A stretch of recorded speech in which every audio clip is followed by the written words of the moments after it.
Commander Velthak of the Coalition Defense Fleet sat rigidly in the sterile interrogation chamber, his 6 eyes darting between the recording devices and the panel of military officials. His scaled hands trembled as he reached for the water dispenser, the simple motion betraying the trauma that lurked beneath his normally composed exterior. The chamber itself was a testament to Coalition efficiency. Clean metal walls, harsh lighting that left no shadows to hide in, and air recyclers that hummed with mechanical precision.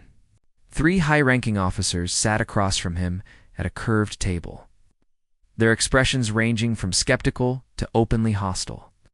Behind them, holographic displays showed star charts and tactical readouts from the disastrous Kepler 442b campaign. Velthak had commanded fleets across 17 different star systems. He had personally led the subjugation of the Nexari Rebellion, crushing their resistance in just 4 standard days. His service record was flawless, his tactical brilliance unquestioned, till now. "Begin your report, Commander," ordered General Mordock, her voice cutting through the silence like a plasma blade. The general's reputation preceded her. She had never lost a campaign, never retreated from an enemy, never shown mercy to those who opposed Coalition expansion. Velthak's throat sacs inflated nervously, a biological response he couldn't control. Despite his years of military training, the water he had just consumed tasted metallic, artificial. Everything in Coalition space was artificial, controlled, predictable. Everything except what he had encountered in human space. The humans, ... double quotes he began, then stopped. How could he explain what he had witnessed? How could he make these career? Officers understand that everything they knew about warfare, about conquest, about the natural order of the galaxy, was wrong. The humans are not what our intelligence reports claimed, he continued, his voice gaining strength. What we encountered on the colony world designated Kepler 44b was beyond our tactical comprehension. Admiral Krickstar, a battle-scarred veteran, with cybernetic implants covering half his face, leaned forward aggressively. "Commander, you led a full battle fleet against a minor human colony. Our sensors indicated minimal defensive capabilities. Are you telling this tribunal that you were defeated by farmers and miners?" The question hung in the air like an accusation. Velthak's mandibles clicked anxiously as he accessed his personal datapad, displaying the pre-mission briefings that had seemed so reassuring just weeks ago. "We were told this would be a standard occupation," he said, reading from the intelligence summary. "Minimal resistance expected. The humans had only established their settlement 50 cycles ago. Population, 12,847 civilians. Military presence, 1 small defense garrison with outdated equipment. The estimated conquest time, 6 standard hours." He looked up from the datapad, his 6 eyes focusing on each officer in turn. "We expected them to surrender upon seeing our superior firepower. Every other species in the galaxy follows the same pattern. They see our dreadnoughts, calculate the odds, and make the logical choice to preserve their lives." General Mordock's expression softened slightly, recognizing the pain in her subordinate's voice. She had seen that look before, in soldiers who had witnessed things that challenged their understanding of reality. "And did they?" she pressed, though something in Velthak's demeanor already suggested the answer. The commander's laugh was hollow, disturbing, a sound that had no place coming from a decorated military officer. It was the laugh of someone who had seen the impossible and lived to question everything he thought he knew. "Surrender?" He repeated, the words seeming foreign in his mouth. "No, General. They welcomed us with something far worse than resistance. They welcomed us with war." The silence that followed was heavy with implication. Around the chamber, the other officers exchanged glances. Wars were fought between military forces with rules, with honor codes, with predictable outcomes based on technological superiority and tactical doctrine. What Velthak was describing sounded like something else entirely. "Explain," General Mordock commanded, her voice betraying the first hint of concern. Velthak's claws scraped against the metal table as he leaned forward. "When our advanced scouts approached the human settlement, we expected to see panic, evacuation. Ships launching, defensive positions being abandoned, white flags being raised. Instead, We saw something that our tactical computers couldn't process. He paused, accessing the battle recordings on his datapad. The holographic display above the table flickered to life, showing aerial reconnaissance footage of the human colony. From orbit, it looked peaceful.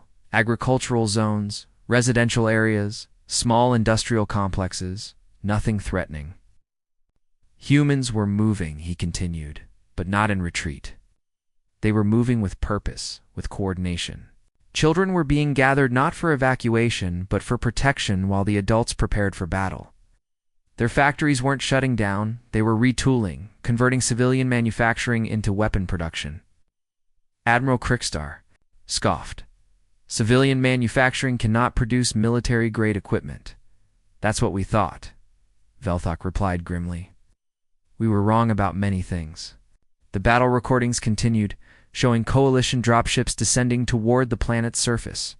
Standard invasion protocol: establish a perimeter, secure key infrastructure, demand surrender. It should have been routine. Our first indication that something was different came from the communications intercepts, Velthok explained. Human civilians weren't broadcasting surrender offers or negotiation requests. They were sharing tactical information, coordinating defensive positions, discussing something they called asymmetric warfare protocols. He manipulated the holographic display, zooming in on specific areas of the colony. These weren't military communications, General. These were teachers talking to farmers, doctors coordinating with engineers, children's caregivers discussing defensive positions. The entire civilian population had transformed into something we had never encountered before. General Mordok studied the recordings with growing unease.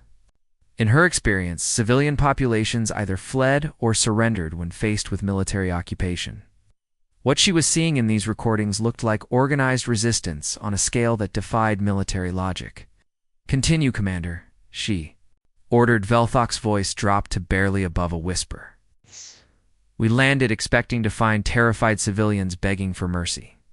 Instead, we found humans who had spent the hours since our arrival preparing for our arrival. Not preparing to surrender, preparing to fight. The initial bombardment proceeded as planned, Velthok continued, his voice gaining strength as he fell into the familiar rhythm of military reporting. The holographic display above the table shifted to show real-time battle footage from his command ship's perspective. Brilliant flashes of energy cascaded from the coalition dreadnoughts, striking the planet's surface with surgical precision. Disabled their primary defense grid and communication arrays within the first solar minute. Standard protocol, he said, manipulating the display to highlight the targeted installations. Each strike was perfectly calculated, enough force to eliminate threats without causing unnecessary destruction. The coalition prided itself on efficient conquest. Admiral Krickstar nodded approvingly. Clean bombardment pattern. By the book. It should have ended there, Velthok replied, his tone suggesting that nothing about this mission had gone according to any book. Watch the population movement patterns during the bombardment. The display zoomed in on the human settlement. Instead of the expected chaos and panic, the footage showed something far more disturbing. Human civilians were moving in coordinated groups, following predetermined evacuation routes that led not away from the settlement, but deeper into defensible positions. Here, Velthek pointed to a residential area. You can see our landing craft approaching the main settlement. Population scans indicated approximately 10,000 human civilians, with perhaps 200 military personnel. The massive coalition. Dropships descended through the atmosphere like metal thunderstorms, their engines scorching the earth below. Each ship carried a full battalion of elite troops, equipped with energy weapons that could cut through any known armor. The mathematical certainty of victory was overwhelming. General Mordok leaned forward, studying the tactical readouts. Numbers should have guaranteed swift victory. 10-1 civilian advantage, 50-1 military superiority. Should have. Velthek agreed grimly, his mandibles clicking with remembered frustration. But humans don't follow our mathematical models. We landed expecting organized military resistance from their defense force. Instead, we found something that violated every principle of civilized warfare. The holographic display shifted to ground-level footage from the first landing zones. Coalition soldiers emerged from their dropships in perfect formation, energy rifles ready, expecting to secure the landing area within minutes. What they found instead was eerily quiet, too quiet. The human military garrison had vanished, Velthek explained. Not retreated, vanished. Our thermal scanners detected no organized military formations anywhere in the settlement. Ow. Our initial assessment was that they had abandoned their posts, fled deeper into the colony. He manipulated the display to show the soldiers advancing through empty streets. Buildings stood intact but seemingly abandoned. No resistance, no contact, no signs of organized defense. Then the real war began. Footage suddenly erupted into chaos. Explosions bloomed from seemingly empty buildings. Coalition soldiers dove for cover as projectiles struck their positions from impossible angles. The perfect military formation dissolved into confused firefights against enemies they couldn't see. Velthek's claws scratched against the metal table, leaving deep gouges in the reinforced surface. Their children, General, their young ones, who couldn't have seen more than 12 solar cycles. They were constructing explosive devices from farming equipment. The display showed security footage from inside human buildings. Teenagers who should have been studying or playing were instead assembling crude but effective bombs from agricultural chemicals and electronic components. Their movements were practiced, efficient, as if they had been trained for this moment their entire lives. Watch this, Velthek said, highlighting a particular section of footage. A human youth, maybe 14 solar cycles old, successfully disabled one of our armored reconnaissance drones using nothing but a modified irrigation pump and some kind of chemical mixture. The footage showed the young human calmly approaching the disabled drone, examining its systems with scientific curiosity, and systematically dismantling its weapon systems to use the components for their own devices. They're elderly beings who should have been seeking shelter, or coordinating ambush points using their civilian communication networks, he continued. The display shifted to show intercepted communications, older humans with calm, steady voices directing younger fighters to optimal positions, sharing tactical information with the precision of experienced military commanders. Impossible, scoffed Admiral Crickstar from the panel. No species uses non-combatants in warfare. It violates every galactic convention on civilized conflict. Velteka's 6 eyes fixed on the Admiral with an intensity that made the senior officer shift uncomfortably in his seat. The scarred veteran had seen combat across dozens of worlds, but something in Velthek's expression suggested he was about to hear something that would challenge everything he understood about warfare. Humans don't distinguish between combatants and non-combatants when their home is threatened, Velthek said slowly, each word carrying the weight of hard-earned knowledge. Every civilian became a potential threat. Every building became a fortress. Every tool became a weapon. The holographic display now showed the true scope of human resistance. Farming equipment had been converted into mobile weapons platforms. Medical facilities were being used as command centers. Schools had become ammunition. Factories where human children worked alongside their elders to produce increasingly sophisticated weapons. Look at this tactical analysis, Velthek commanded, bringing up a 3-dimensional map of the human settlement. Red markers indicate confirmed enemy combatants. Blue markers indicate civilian non-combatants. The map was entirely red. Human in that settlement, from the youngest child capable of carrying supplies to the oldest elder who could still operate communication equipment, was actively participating in combat operations against our forces, he explained. We weren't fighting an army. We were fighting an entire civilization. General Mordock studied the tactical display with growing alarm. Commander, you're describing total war.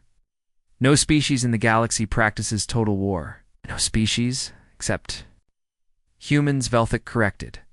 And that was just the beginning. The battle footage continued, showing coalition soldiers struggling to adapt to an enemy that refused to follow any recognizable combat doctrine. Traditional tactics became useless when every building could contain threats, when every civilian could be armed, when the very infrastructure of the settlement had been weaponized against the invaders. We had prepared for military resistance, Velthek concluded. We had not prepared for an entire species that treated warfare as a collective survival imperative. Engagement parameters shifted within hours, Veltha continued, his voice dropping to almost a whisper. The confident military bearing he had maintained was cracking, revealing something deeper and more disturbing beneath. His scaled fingers traced nervous patterns on the table's surface as he accessed the next set of battle recordings. We had studied human military doctrine extensively before the invasion, he explained, bringing up holographic displays of human military manuals and tactical guides. Their formal armies followed predictable patterns, establish positions, coordinate fire support, maintain supply lines. Every engagement we analyzed showed logical, methodical warfare. The display shifted to show coalition intelligence reports on human military operations from other conflicts. Neat formations, clear command structures, conventional strategies that any military academy graduate could understand and counter. But these humans? Velthok's voice trailed off as he manipulated the holographic display, showing chaotic battle formations that seemed to make no tactical sense. The footage revealed human fighters moving in seemingly random patterns, abandoning defensible positions to attack from exposed locations, splitting their forces when conventional wisdom demanded concentration. They abandoned every conventional strategy, he continued, highlighting specific tactical movements. Small units would launch suicidal attacks against our heavy positions, not to achieve victory, but to force us to reveal our defensive layouts. Admiral Crickstar leaned forward, his cybernetic implants worry as they processed the tactical data. These attack patterns are completely irrational. They're sacrificing tactical advantage for no apparent gain. General Mordok studied the tactical readouts with growing confusion, her expression shifting from skepticism to genuine concern. These formations are completely illogical. They're exposing their flanks, abandoning defensive positions that any military commander would die to hold. Exactly, Velthek said, his mandibles clicking with remembered frustration. That's what we thought. Our tactical computers kept flagging their movements as errors, predicting their imminent defeat. But the computers were wrong. The holographic display zoomed in on one particular engagement, showing a small group of human fighters launching what appeared to be a hopeless assault against a heavily fortified coalition position. Energy weapons tore through their ranks, forcing them to retreat after suffering heavy casualties. This attack, Veltok pointed to the display, cost the humans 17 fighters and achieved no tactical objective. Our commanders dismissed it as desperate civilians throwing their lives away. But watch what happened next. The display shifted to show coalition forces repositioning after the failed human attack. Soldiers moving to reinforce the positions that had come under assault. The movement revealed gaps in their defensive perimeter, blind spots in their sensor coverage, rotation patterns for their guard posts. While we were analyzing their apparent tactical failures, other human units were infiltrating our supposedly secured areas, Velthok explained. The display now showed thermal imagery of human fighters moving through underground tunnels, service corridors, and maintenance shafts that coalition forces had dismissed as impassable. They moved through drainage systems that our engineers said were too narrow for combat operations. They sealed themselves into cargo containers and allowed our transport vehicles to carry them directly into our forward bases. Some even allowed themselves to be captured so they could gather intelligence from inside our detention facilities. The footage was disturbing in its implications. Human prisoners, seemingly defeated and demoralized, were actually observing guard rotations, memorizing facility layouts, and communicating information to their allies through methods that coalition sensors couldn't detect. One escaped prisoner, Velthak continued, provided intelligence that allowed human forces to disable our primary command center's shield generators. Using nothing but maintenance tools and kitchen chemicals from the facility's food preparation area, General Mordok's expression darkened. You're telling me that human prisoners conducted successful sabotage operations from inside our own detention facilities?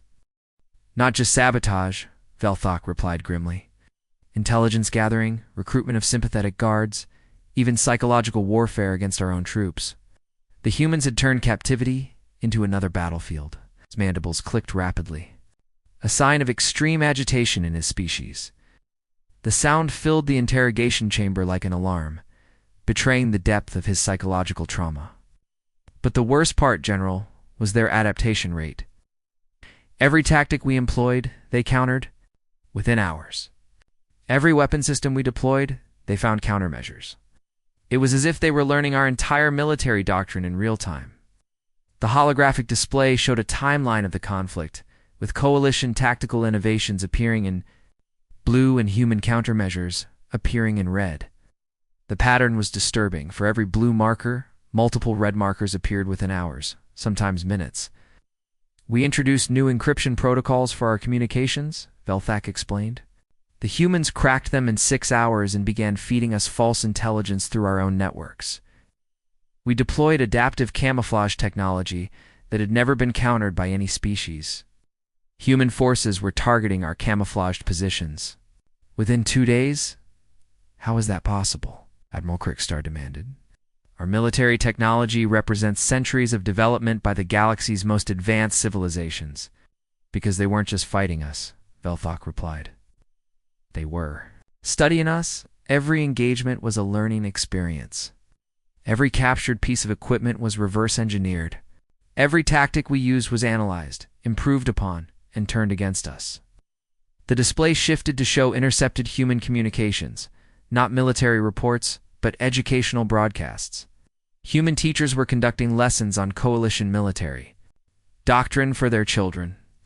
Engineers were explaining alien technology to civilian volunteers. Medical personnel were sharing intelligence on coalition physiology and psychology.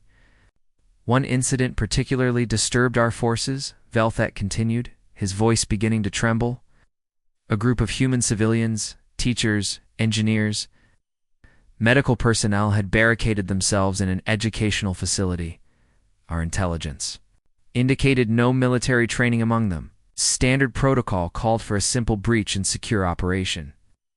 The holographic display showed the building in question, a modest structure that served as the colony's primary school. Coalition forces surrounded it with overwhelming firepower, expecting a quick surrender from non-combatants. When our assault team entered, they found the building had been converted into a three-dimensional maze of traps and ambush points, Velthak explained. The footage showed coalition soldiers advancing through corridors that had been transformed into deadly gauntlets. Classroom furniture had become mobile barriers. Educational equipment had been weaponized. The school's computer network had been turned into a tactical coordination system. Every room was a puzzle designed to kill, he continued. Doors that triggered explosives. Floors that collapsed into pit traps. Walls that concealed firing positions.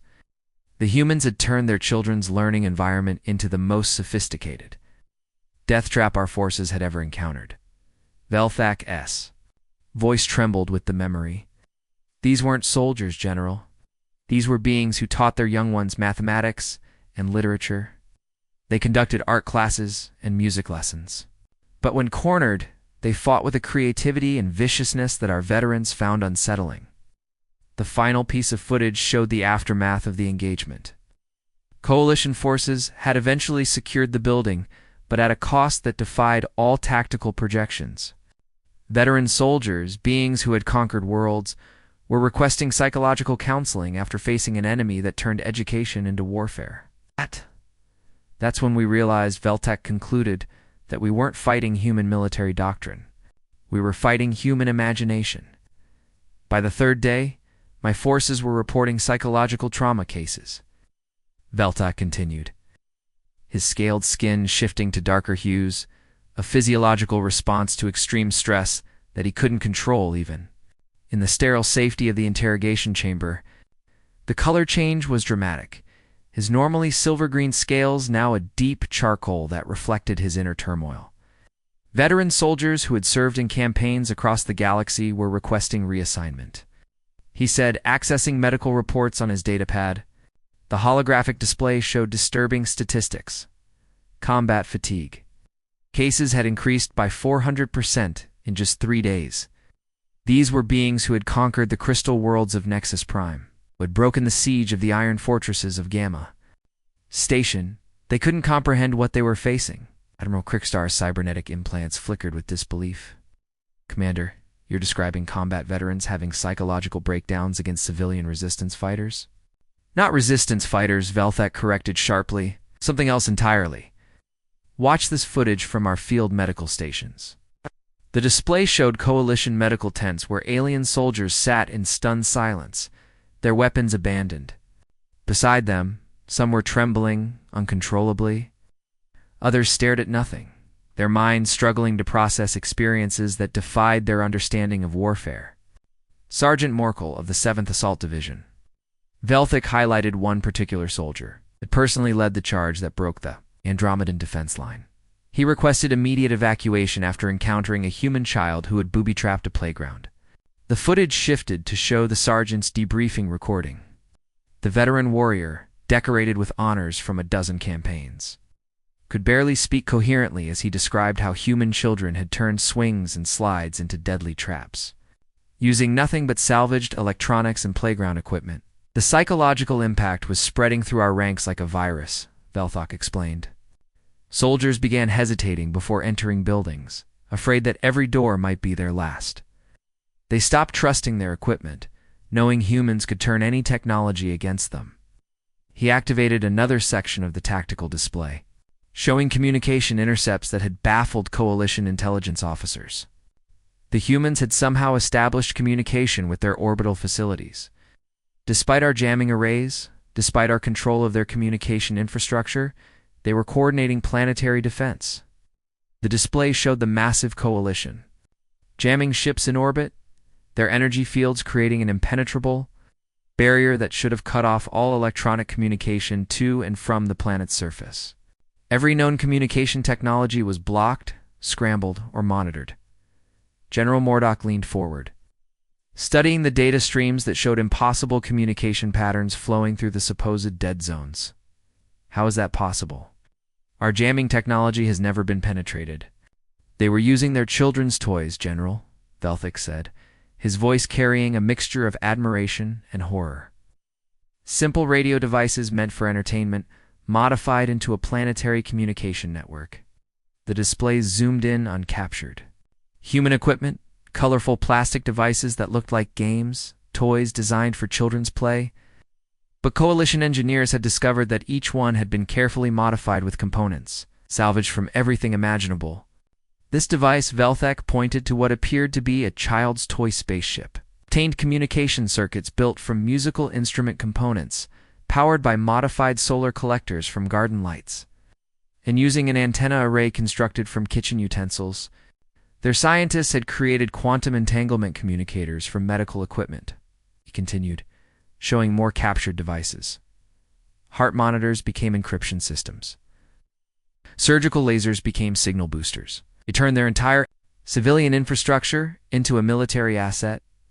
The footage showed human hospitals where medical staff continued treating patients while simultaneously operating.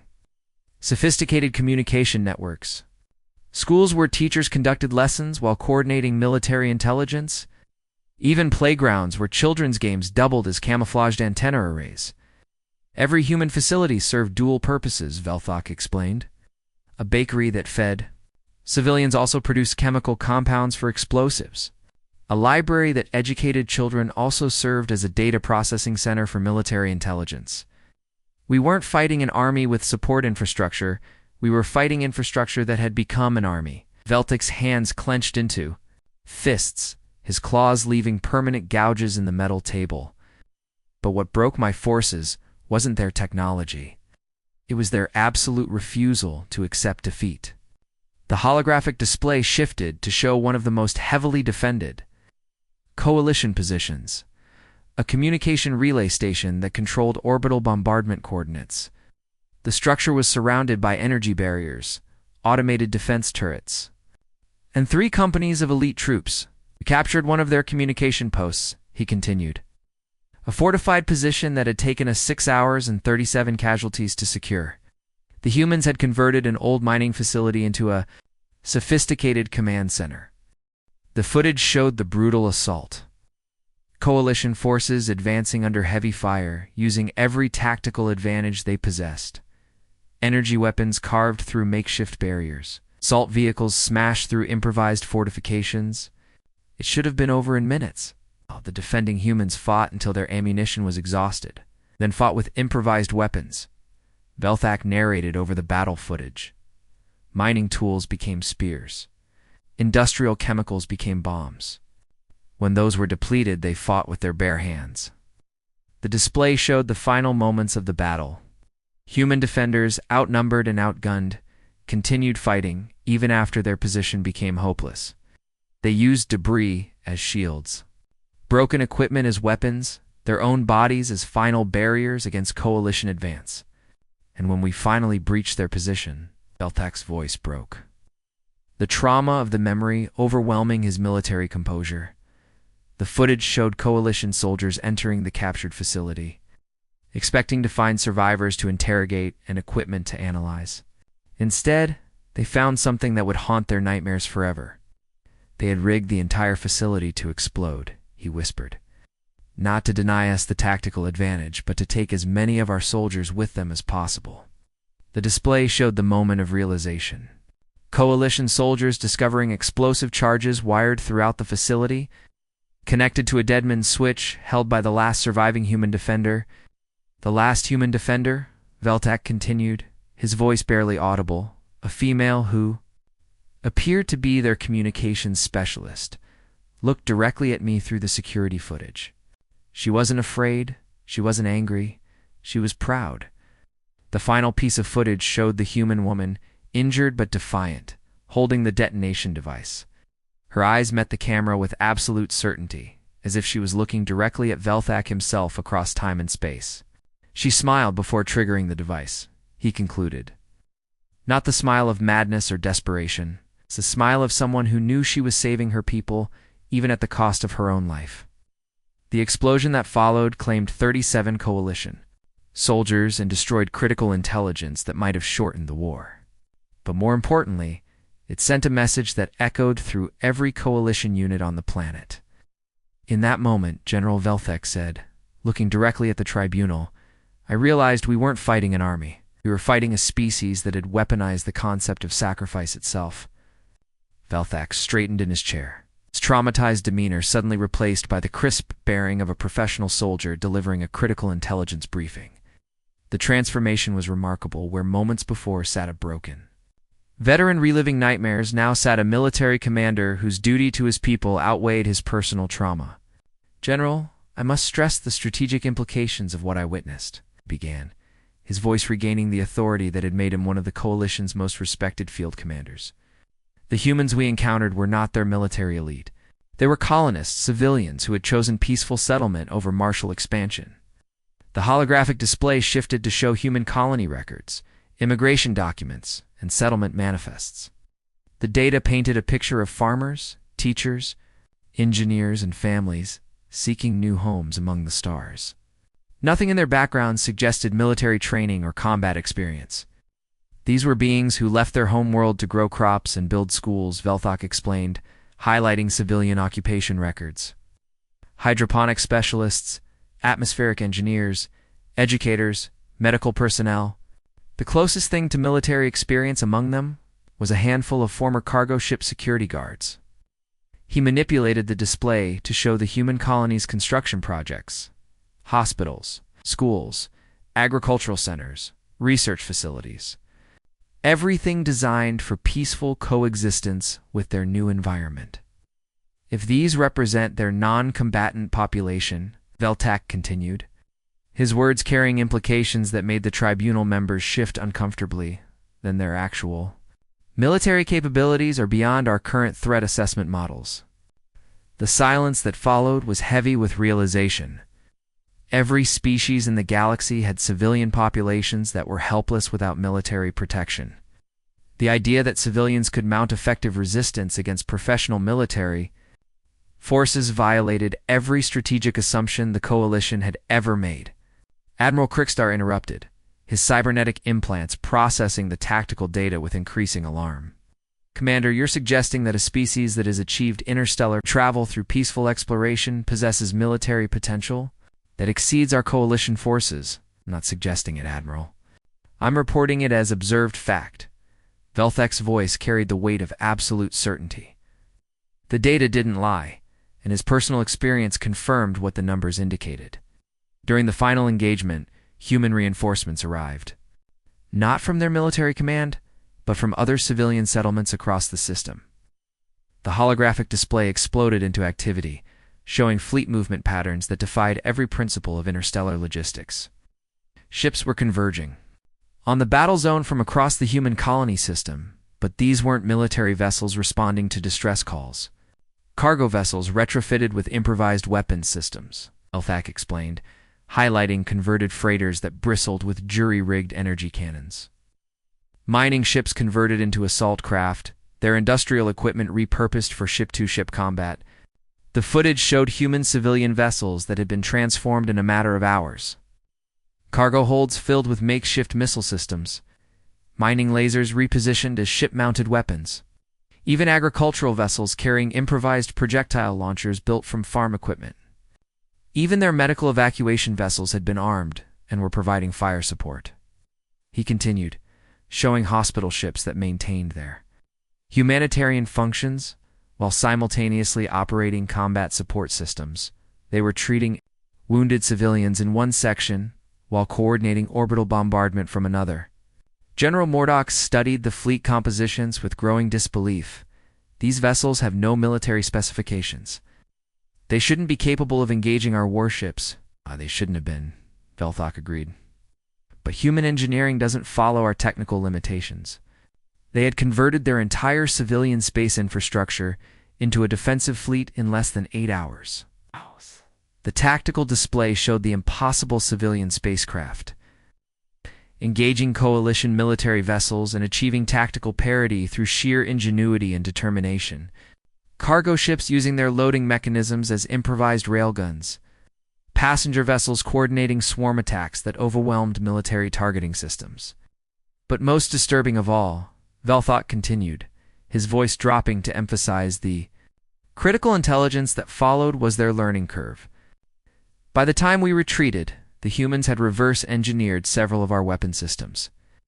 The display showed captured coalition equipment that had been completely disassembled and rebuilt.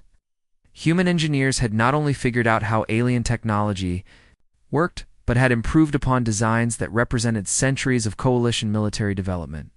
They were deploying our own technology against us, improved with modifications our engineers hadn't considered, he explained, showing side-by-side comparisons of original coalition weapons and human-modified versions. The improvements were remarkable: increased efficiency, better targeting systems, enhanced power outputs. This energy rifle, Velthik highlighted one example, was captured by humans on day 2 of the conflict. By day 4, they were mass-producing an improved version that had 23% better accuracy and 35% longer range than our original design. Admiral Krickstar's implants whirred frantically as they processed the engineering data. Impossible. It takes our research teams months to develop modifications to existing systems.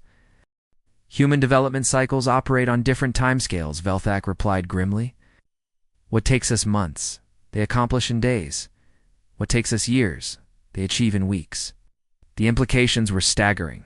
Species that could adapt and improve military technology faster than it could be deployed against them represented a threat unlike anything the Coalition had ever countered. General Mordok exchanged glances with her fellow officers, silent communication passing between experienced military minds as they grasped the full scope of what they were hearing. Finally, she asked the question that would determine Coalition policy for generations to come. Commander, what is your tactical recommendation? Immediate reclassification of human space as a quarantine zone alpha, Velthak replied without hesitation, his words carrying the authority of hard-won experience. No Coalition vessel should approach human settlements without a full battle fleet escort. Even then, engagement should only be considered if absolutely necessary for Coalition survival. The recommendation was unprecedented. Alpha classification was reserved for galactic-level threats. Phenomena like black hole clusters or species that possess planet-killing technology, no single colony world had ever warranted such extreme caution. He stood his military bearing, returning fully as he delivered his final assessment. General, we didn't lose to human military superiority. We lost to human adaptability. Somewhere in that system, they're studying our tactics, improving their countermeasures, and preparing for our return. The holographic display showed the last. Images transmitted from the retreat, human civilians examining abandoned coalition equipment, taking detailed recordings of military formations, even collecting samples of alien technology for analysis. They documented everything, Veltha continued. Every weapon we used, every tactic we employed, every weakness we revealed. By now they've shared that information with every human settlement in the galaxy. The chamber fell silent as the full implications sank in. The coalition had not just lost a battle, they had provided their potential enemies with a complete education in coalition military capabilities. The humans didn't just defeat us, Velta concluded, his words echoing in the sterile chamber, like a death knell for coalition expansion.